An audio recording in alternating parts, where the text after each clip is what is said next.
why I hate Michael Gove. In this irregular series, I'm looking into why I personally find Michael Gove to be one of the most repugnant Tories ever. Anyway, remember when Dominic Cummings took a day trip to Barnard Castle during the pandemic lockdown? Not a good look, Mr. Cummings, is it? Probably it was for his wife's birthday, but he pretended it was really to test his eyesight because his eyes were playing up due to COVID. Step forward, Michael Gove to defend him. If you're struggling with COVID-19 and you think you've got a problem with your eyesight, what is the government advice? But before we see Gove, let's remember some of the stuff that Gove does to make me absolutely mental. Well, there's his general obfuscation. The thing about levelling up is that it's about more than one ingredient. So transport matters, infrastructure matters, but within that, it's also the case that links within and between northern and midland cities matter. And more than just infrastructure, levelling up involves reception development and being spent more effectively. Then there was this unearthed recording of him being vile about northerners. We are at last experiencing a new empire. An empire where the happy South stamps over the cruel, dirty, toothless face of the northerner. His involvement in the PPE scandal. No? Well, lots of people approached me. Personal email? Yeah, there were lots of people who approached me, whether it was through email, text, or general snakiness. By his own volition. His own decision. So we now have a decision to make as members of the House of Commons. My own view is I'm grateful to the committee. I think their work is good, but I don't agree with the conclusion. But what people will want to know... His pathetic excuses and faux contrition for drug taking. Yes, it was a crime, it was a mistake. I deeply regret it.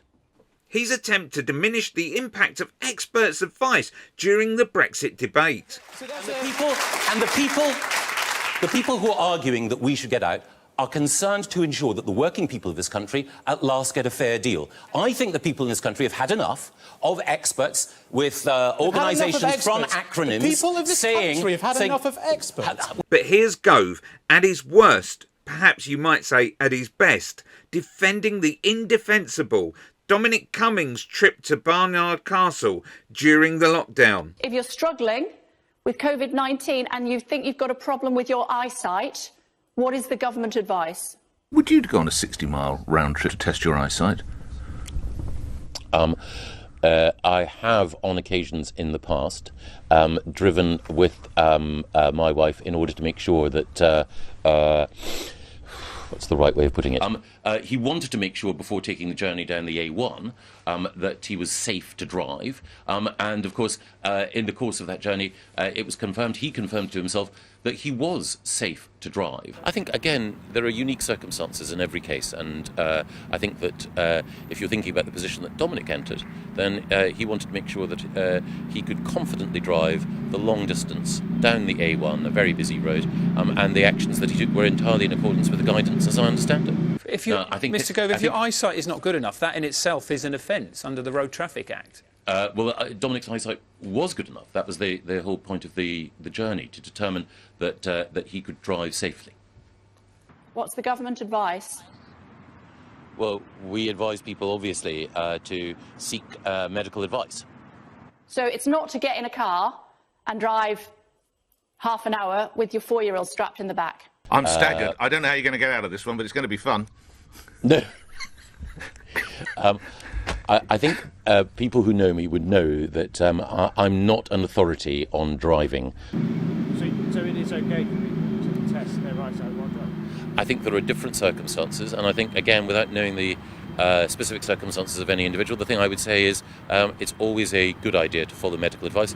Dominic, in this case, did follow medical advice, which was to prepare to return to work. And that I'm not the best person in the world to ask detailed questions about driving. No, I merely asked you if you've ever been on a 60-mile round trip to test your eyesight, and you said you had. I mean, why not go to Specsavers?